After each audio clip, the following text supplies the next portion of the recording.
மாண்புமிகு தமிழக முதல்வர் பல்வேறு திட்டங்களை தமிழ்நாட்டில் நிறைவேற்ற வேண்டும் என்ற நோக்கத்தோடு தான் பொறுப்பு அமைச்சராக நம்முடைய திருப்பூருக்கு மக்கள் நல்வாழ்வுத்துறை அமைச்சர் மாண்புமிகு அருண்ராஜ் அவர்களை நியமித்திருக்கிறார்கள். திருப்பூர் மாவட்டத்தை சார்ந்திருக்கிற அவனாசி சட்டமன்ற உறுப்பினர் கால்நடை பராமரிப்பு துறையினுடைய அமைச்சராக கமலி அவர்கள் இருக்கிறார்கள். அதே போல திருப்பூர் தெற்கிலே பாலமுருகன், வடக்கிலே சத்யபாமா அவர்கள், பல்லடம் ராம்குமார் அவர்கள், அதே போல காங்கேயத்திலே NS அவர்கள்,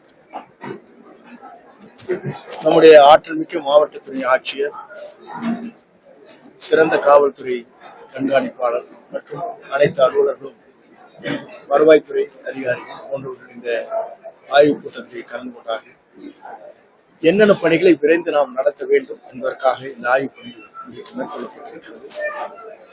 நேற்றைய தினமே இந்த ஆய்வுக் கூட்டங்கள் நடைபெற வேண்டும் என்ற நோக்கத்தோடு தான் நேற்று காலை அதை வைத்திருந்தோம். பல்வேறு பணிகள் இதற்கு முன்னாலே ஒரு 15 நாட்களுக்கு முன்னாலே நம்முடைய கர்நாடக மாநிலத்தில் ஒரு நிகழ்ச்சியிலே கலந்து கொள்ள வேண்டும் என்ற நோக்கத்தோடு தான் பொறுப்பு அமைச்சர் அந்த நிகழ்ச்சியிலே கலந்து விட்டு நேற்று மாலை தான் இங்கே வந்தார்கள். காலையில் இந்த பணிகள் நடைபெற்றுக் கொண்டிருக்கிறது. குறிப்பாக இந்த பணிகளை பொறுத்தவரையில்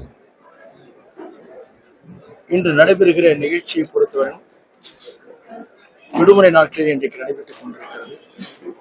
இருந்தாலும் கூட தவிர்க்க முடியாமல் இந்த பணிகள் இன்றைக்கு நடைபெற வேண்டிய சூழல் ஏற்பட்டிருக்கிறது. இனி இது போன்ற நிகழ்வுகள் ஏற்படாது என்பதையும் நாங்கள் இருவர் சார்பாகவும் 3 பேருடைய சார்பாக நாங்கள் தெரிவித்துக் கொள்கிறோம்.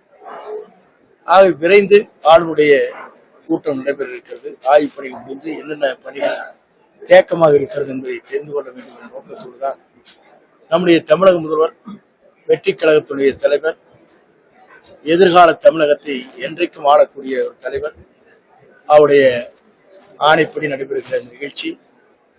திருப்பூரிலே பல்வேறு பணிகள், தேக்க பணிகள், திருப்பூரில் இருக்கிற சாயப்பட்டறையுடைய நிலைகள், திருப்பூரில் தேங்கி இருக்கிற குப்பை, அதே போல மக்களுக்கு சரியான முறையில் குடிநீர், இது போன்ற பல்வேறு பணிகளை ஆய்வு செய்திருக்கிறோம். இந்த ஆய்வு செய்வதன் மூலமாக எதை விரைந்து செய்வது, எதற்கான நிதிகளை பெற்றுத்தர வேண்டும் என்பதை ஆய்ந்து அந்த பணிகளை நாங்கள் மேற்கொள்ள இருக்கிறோம் என்பதை மகிழ்ச்சியோடு நான் தெரிவித்துக் கொள்கிறேன். அதை பொறுத்தவரையும் சென்னையிலிருந்து ஒரு நிறுவனம் இங்கே வருகின்றிருக்கிறார்கள். சென்னையை சுற்றி இருக்கிற அந்த பகுதியில் இருக்கிற சால்ட் எங்கெங்கே நிறைந்திருக்கிறதோ அதற்காக ஒரு 500 ஏக்கர் நிலங்களிலே அதை அப்புறப்படுத்துவதற்காக பணிகளை மேற்கொண்டிருக்கிறார். அந்த குழுவோடு சேர்ந்து இங்கே இருக்கிற சாயப்பட்டறை சங்கத்தின் தலைவர்கள் ஒருங்கிணைந்து எப்படி அந்த பணிகளை மேற்கொள்ளலாம் என்பதை நேற்றைய மாலையும் இன்றைய காலையும் அந்த பணிகள் ஆய்வுப் பணிகள் மேற்கொண்டு வருகிறார்கள். அந்த ஆய்வுப் பணிகளை வைத்துக் கொண்டு விரைந்து அந்த பணிகளை மேற்கொள்வதற்கு, விரைந்து இது போன்ற நிகழ்விலிருந்து திருப்பூரிலே இங்கே இருக்கின்ற அனைத்து நிலைகளும் நின்று அந்த பணிகளை ஆற்றுவதற்கு உரிய நடவடிக்கை மேற்கொண்டு வருகிறோம். அதற்கான பணிகள் நேற்று மாலையிலிருந்து இந்த காலையிலே துவங்கப்பட்டிருக்கிறது. நீங்க அதுக்குள்ள என்ன சொல்றீங்க? என்ன சொன்னீங்க?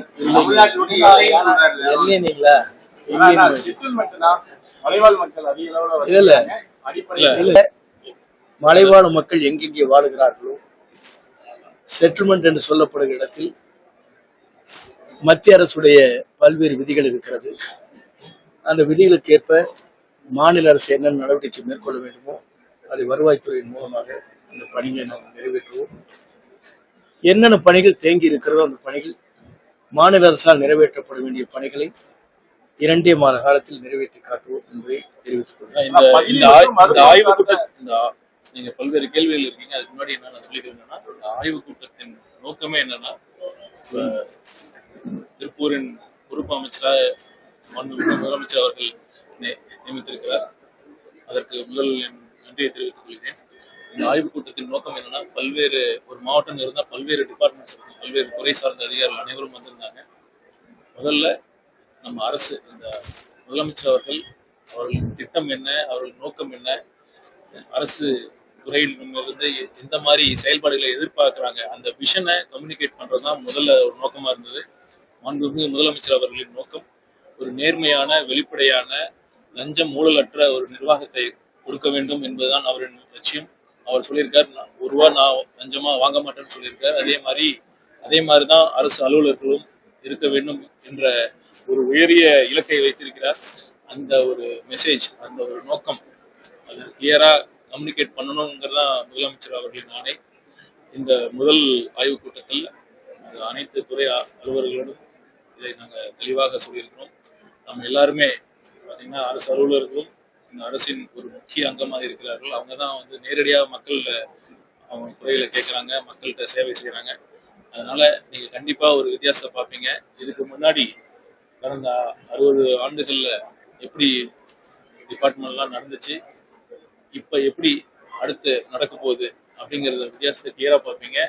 நீங்கள் இந்த மாதிரி செட்டில்மெண்ட்ல ஒரு விஷயம் இருக்குன்னு சொன்னீங்க, அடிப்படை வசதி இல்லைன்னு சொல்லியிருக்கீங்க, மருத்துவம் சார்ந்த விஷயம் சொல்லியிருக்கீங்க, குடிநீர் சார்ந்த விஷயம் நிறைய சொல்லியிருக்கீங்க. கண்டிப்பாக அதெல்லாம் இந்த கடந்த ஆட்சியில் தேங்கி கிடந்த பணிகள் கண்டிப்பாக ஒவ்வொன்றாக சரி செய்து எந்தெந்த விஷயத்தெல்லாம் எதை முதல் செய்யணும், எதை அடுத்து செய்யணும் அப்படிங்கிற முடிவு மாவட்ட ஆட்சியர், மாவட்ட காவல்துறை கண்காணிப்பாளர் அனைவரிடம், அனைத்து துறை அதிகாரிகளிடம் பேசி உரிய முயற்சிகளை நாம கண்டிப்பா எடுப்போம். ஏன்னா எங்களோட நோக்கம் தெளிவா இருக்கு, எங்க இன்டென்ஷன்ஸ் ரொம்ப கிளியரா இருக்கு. மக்களுக்காக மட்டும்தான் உழைக்கணுங்கிற இன்டென்ஷன்ஸ் இருக்கு.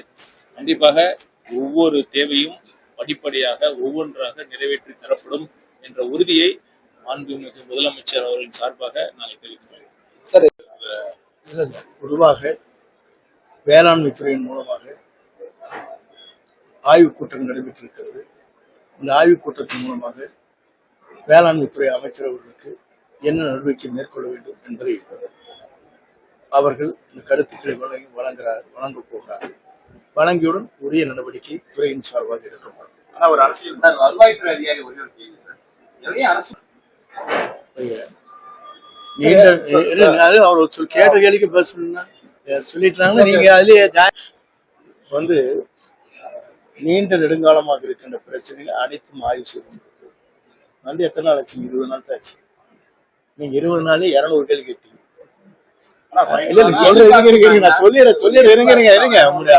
உங்களுடைய ஆதங்கத்தை சொன்னீங்க, தப்புல எனக்கு பேசுறதுக்கு இல்லைங்க. எனக்கு கொடுங்க எப்படின்னா எங்களுக்கு எல்லாமே ஆய்வு செய்யணும்.